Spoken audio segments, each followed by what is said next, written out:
Welcome to Unit 5.10. Today we're going to be talking about the intro to optimization.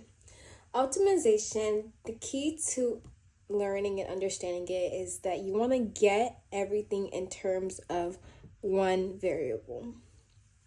So we're going to use an example to see how to optimize this word problem.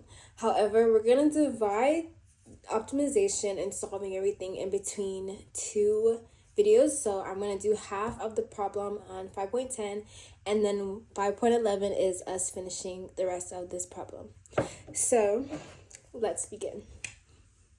If I have the question, what point on the graph y equals square root of x is closest to the point 50, first thing to determine that it's an optimization question is the word closest. That is your keyword.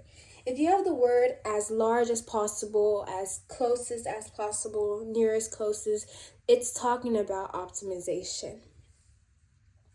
So to do this, we're going to use the distance formula.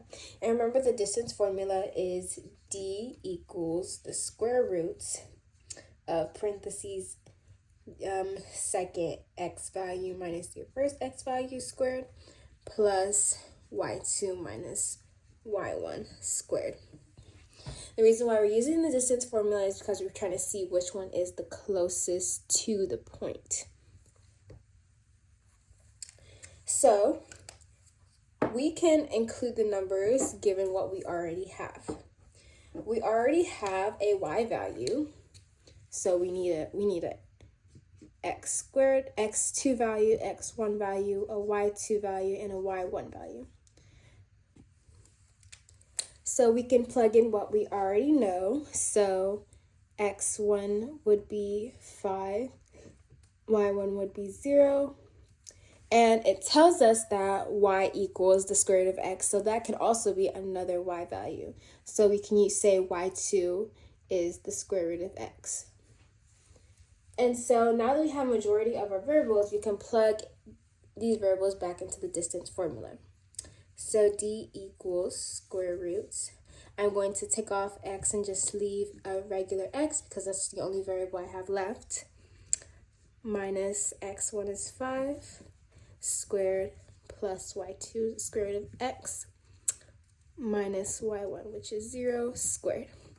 And I can simplify this by crossing out the square root because they will cancel out each other. I'm left with x minus 0, which is just x, and then I have the distance being x minus 5 squared plus x.